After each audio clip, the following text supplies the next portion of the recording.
For 1993, the Bloemfontein branch of the Sports Car Club have chosen to condense the rally route into an area of newly developed forest lands surrounding the small town of Maclear.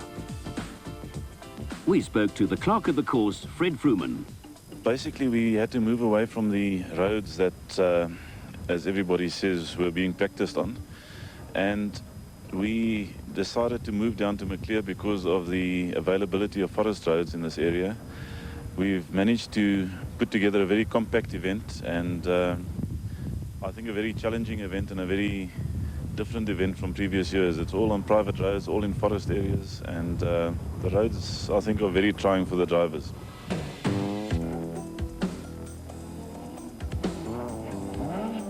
Before we look at the NGK Mountain Trial, let's review the rallies that have created the closest race for the National Rally Championship in years.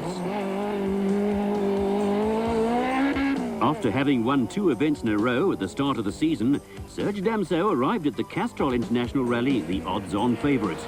Well into the event, Toyota's #1 crew held a comfortable lead until a fuel problem left the Conquest standing deep in a forest stage. Both Toyota crews were later excluded for infringement of the rules. Jan Habig, second overall on the Castrol, pulled him up into the championship contention. Having failed to finish the Castrol, Sarel van der Merwe attacked the forests of the Eastern Transvaal to win the Sasol Rally for the 2nd year in a row and claim the 34 points on the championship log. Serge completed only 4 stages of the Sasol event, which set the scene for the Volkswagen Algoa Rally.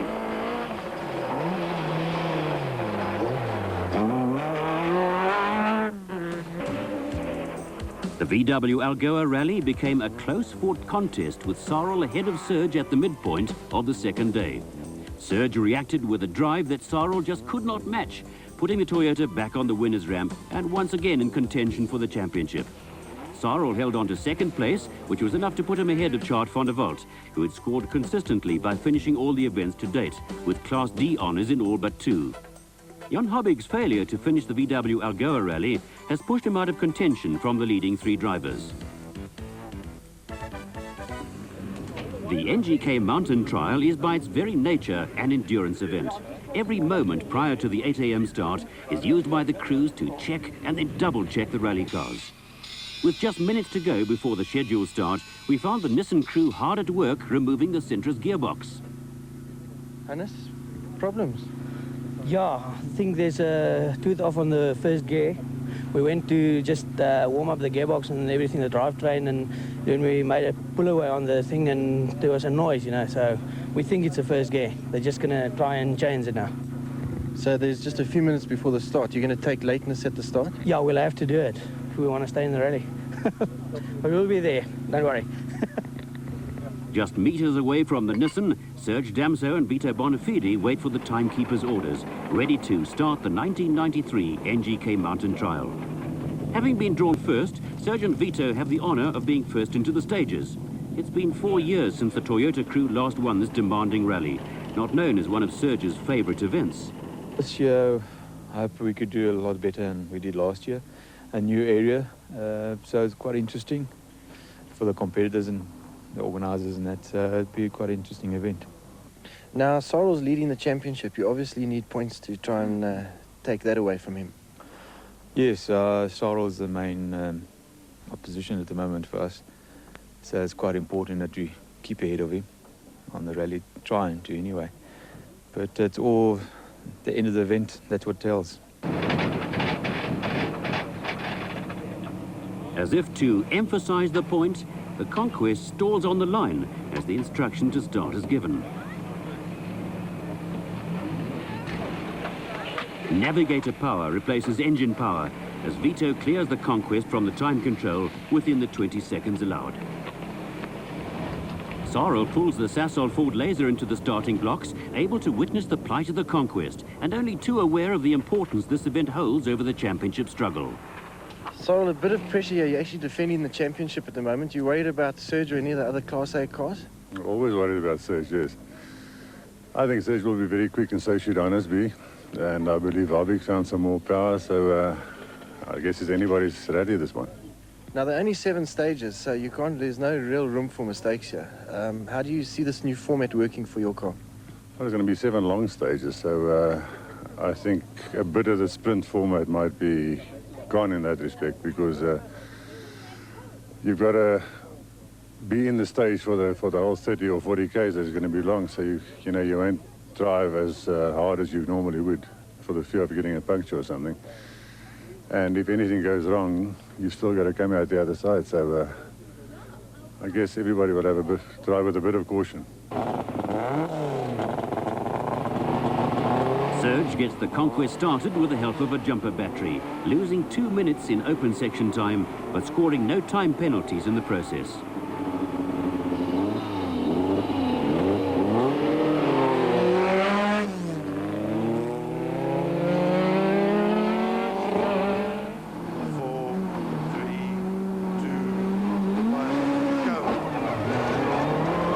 We join the Toyota in-car as they start stage 1. The road conditions vary from very rough to smooth high-speed surfaces and change as quickly as the drivers can react.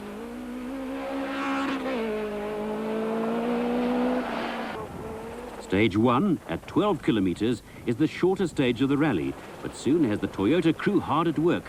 A steep ascent up the side of the mountain leaves no margin of error as the drop-off becomes higher and higher.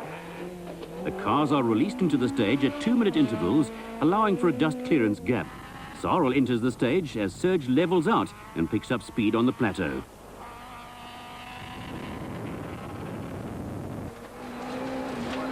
Hairpin bends and reverse switchbacks break the speed, almost stalling the Class A cars with their 4-wheel drive traction. Jan Habig and Martin Buerter attack the pass in their Golf Synchro, using the newfound extra power to good effect. The Golfs proved to be the cars to beat on the 1992 event, and Jan Habig will no doubt want to repeat their previous year's performance.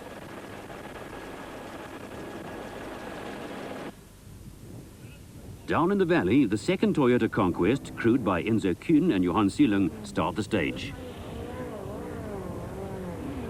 After a slow start to the season, this young team have finished well up on the scoreboard in the last 2 events and will wish to do the same here. Leading the 2-wheel drive cars are Leon Buerter and Francois Jordan in their Class B Golf 16-valve GTI.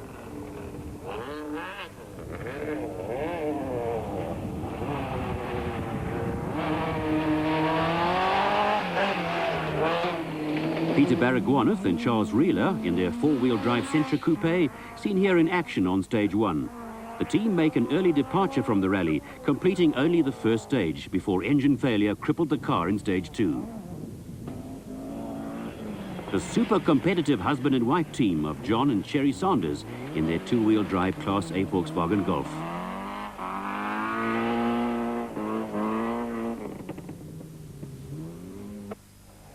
Skalk and Sue Berger have their hands full in Class C, with Glenn Durman and Dave Lebkowitz piling on the pressure.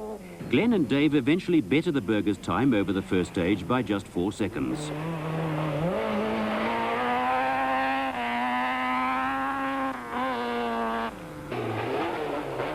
Ben and Isabel van der Westhuizen manage only 1 stage, joining the retirement list in stage 2. Stage 2 is a long 36.6 kilometre section through the low-lying Mondi forests, eventually leading the cars to the King's Neck cutting before the long, twisting descent. Sarel's Ford takes the lead on the road as Serge takes extra service time after stage 1. Sarel could only manage a 4th fastest time on stage 1 and will post 3rd fastest on the stage. Jan Habig follows Sarel through stage 2, his Golf Synchro a good 20 seconds off the leading Class A pace.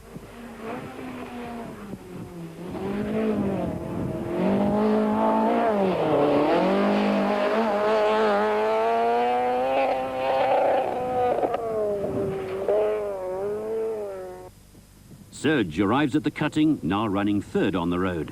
The Toyota team won the first stage in a time of 8 minutes and 27 seconds, thus taking an early lead on the event. They win stage 2 by 14 seconds over Hannes Krobler's Nissan, which is running down in the field but posting second best times. Enzo Kuhn keeps his conquest competitive, running within the top 4 cars on the scoreboard. Sarel and France clock into stage 3 first, thereby keeping their place ahead of the field on the road.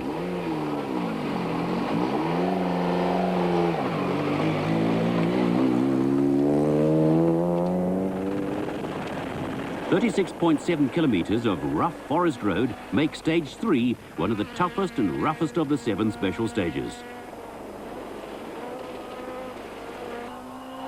Looking through the Ford's windscreen, the road seems smooth, but the ruts and jumps quickly have the drivers off the power and onto the brakes.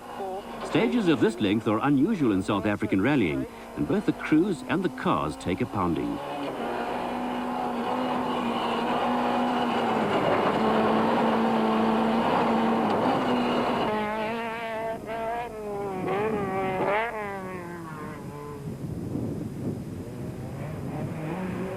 Sarel's eventual stage time of 21 minutes and 30 seconds is still a good 6 seconds off the pace.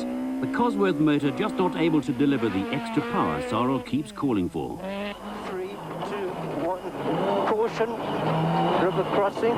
Keep to the...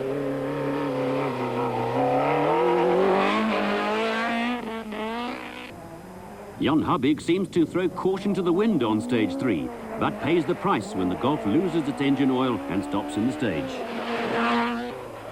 Serge Damso, on the other hand, chooses a cautious pace through the water crossing. The leaders taking no unnecessary chances, but losing valuable time in the process. Enzo Kuhn powers the second Toyota through the stage in a winning time of 21 minutes and 24 seconds, beating his teammate Serge Damso by a full 10 seconds. Leon Buerter continues to dominate Class B, ahead of Tony Ball and Brady Dabner.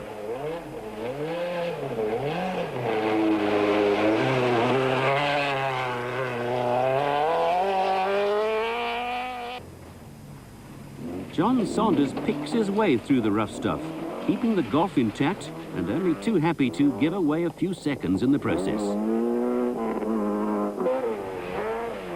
Sue and Schalk Berger, another privateer team, feeling the effect of the bumps in their pocket and choosing to drive around the rough patches rather than over them.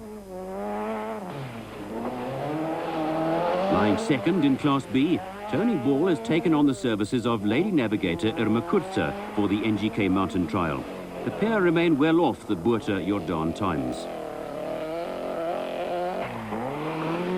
Glenn Derman and Dave Levkowitz still in contention, but losing time steadily to the Bergers in Class C. Hannes Grobler and Douglas Judd in the Nissan Sentra continue to pile on the pressure while running 9th on the road. Hannes has scored second fastest on stages 1 and 2 and continue to do so on stage 3, clocking in a time just 1 second slower than Enzo Kuhn.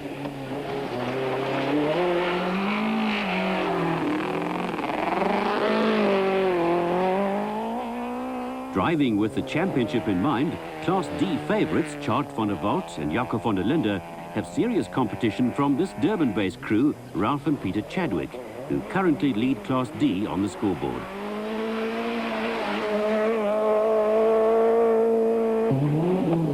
Brady Dabner and Graham Stuck not able to get their dealer team Golf on the Class B pace.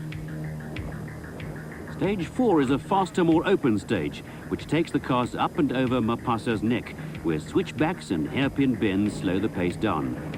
Having lost out on stage 3, Serge and Vito regain their form on stage 4.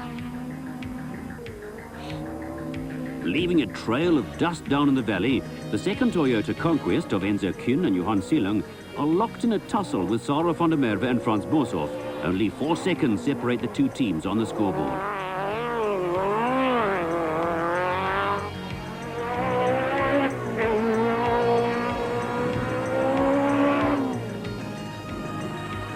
Having overcome their early morning setback, Hannes Grobler and Douglas Judd must be commended for their effort in driving their Nissan Sentra back into contention.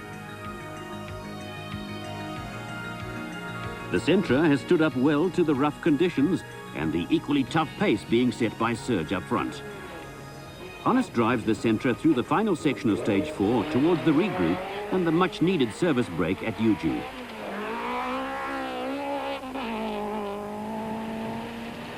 As the cars receive attention from the service crews, the drivers and navigators are able to rest their weary muscles. While the score sheet tells one story, Serge tells us his. Well, the stages have been very long compared to the other events we've had. And it's quite tough on the car. And, you know, you have to drive a different style to make sure you don't get a puncture and things like that. So we got 3 stages, which total about 88 Ks. So it's still a long way to go, you know, for the amount of only 3 stages. 35 seconds separate the Toyota from the Nissan.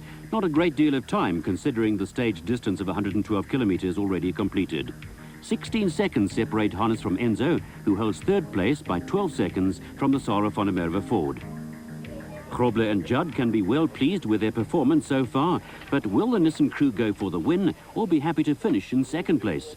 Oh, we're definitely going to charge. I mean, there's nothing like to win, you know.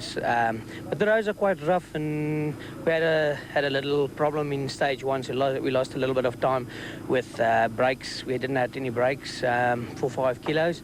But further on, it went very well with the car. I'm quite happy the car. The engine is very good, handling is very good, and we're going to try and push it. This program is brought to you by NGK Spark Plugs, sure fire from start to finish. The NGK Mountain Trial continues with the remaining 3 stages making up 93 kilometers of stage distance in total. Serge and Vito depart the regroup area ahead of the 18 surviving cars. On stage 5, the cars get a chance to open up as the roads widen and become less bumpy. Serge takes full advantage and wins the 27-kilometer stage in 19 minutes and 5 seconds. That's an average speed of just under 85 kilometers an hour. Enzo appears ahead of Hannes Grobler on the road, signalling possible trouble for the Nissan team. Sarel continues to pressure Enzo for what could now be the fight for 2nd place. Our helicopter crew find the Sentra being towed out of stage 5 and the NGK Mountain Trial. A sterling effort nonetheless from the Sentra and its Nissan team. Let's not for a moment forget the effort being put up by the smaller, less powerful cars in this field. We briefly joined Schalk and Suberger in their Class C Toyota Conquest as they bounce and battle their way over the rough roads in their privately entered car.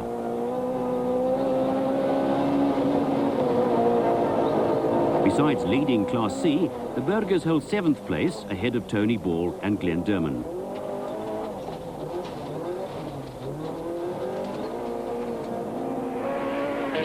On stage 6, Leon Botha and Francois Jordan take over Sarah van der Merwe's 3rd place when the Ford retires after damage incurred in stage 5 becomes terminal in stage 6. On to the 7th and final stage of the NGK Mountain Trial. Enzo Kuhn inherited the Nissan 2nd place on stage 5. Serge starts the longest stage of the rally, 41 kilometers in length. The Toyotas are at this point unaware of the Van der Merwe drama being played out behind them on the previous stage. Serge drives for survival, knowing only too well that just a puncture deep into this section would surely rob him of a victory.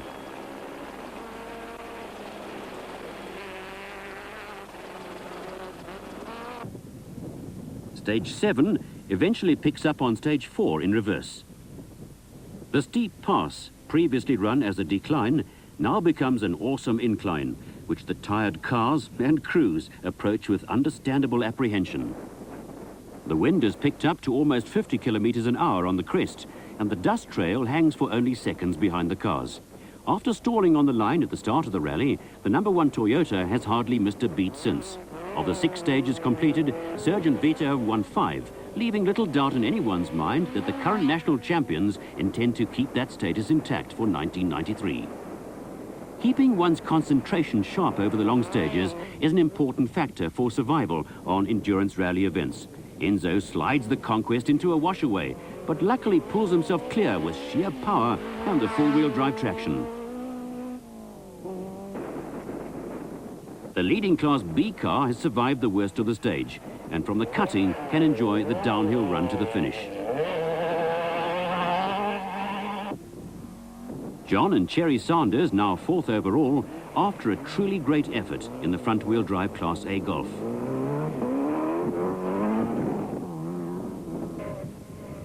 Derman Levkovitz's effort has kept them in the running, and although unable to challenge the Burgers, have secured the second place in Class C.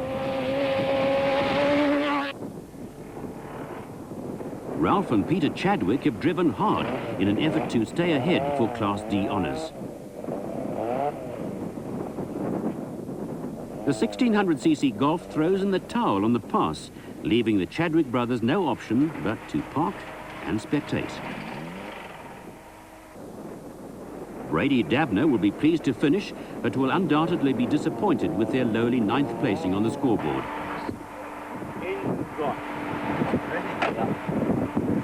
So near and yet so far can best sum up the situation Ralph Chadwick finds himself in.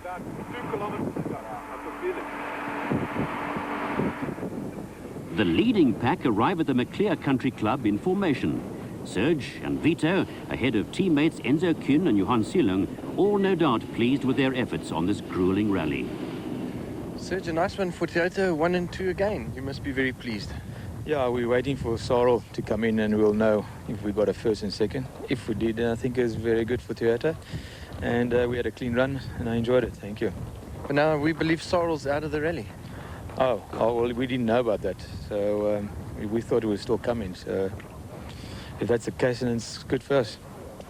The event itself, did you enjoy it? I enjoyed the event. I think the roads were a bit on the rough side. But I must say the organisers went out his way to find all new roads, and he must have put a lot of effort into it. Maybe after we've used the roads a few times, they'll come better, you know. But it was interesting, I must say. Enzo, second overall behind your teammate Serge Damso, must be very pleasing for you. Yeah, I'm sure the boss will be happy when he hears that. We had a nice event.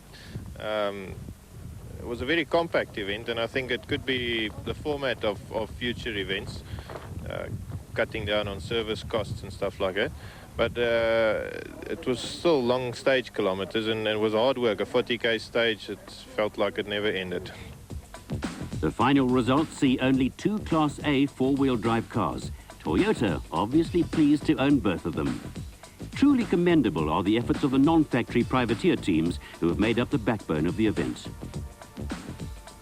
The 34 points scored by Serge Damso and Vito Bonafide placed them back at the top of the championship log, now 25 points clear of Sarel in France. Chart van der Walt and Jaco van der Linde have finished 6 events out of 6 run, and their consistency keeps them in contention, just 8 points behind the leaders. Last words from Leon Buerter, who sums up the feelings of those who made it to the end. It went very well, although it was very, very rough. The car is in a very bad condition at the moment. Unnecessary rough, actually, for privateers, I can tell you that. The pre-event publicity was, you know, everybody said we're going to do high speeds, 160 k's an hour average. I think we can be glad if we did 60 k's an hour average. So, but I'm very, very happy that we made it. The car's excellent. It's getting a bit old now, but we did quite well. I'm very happy.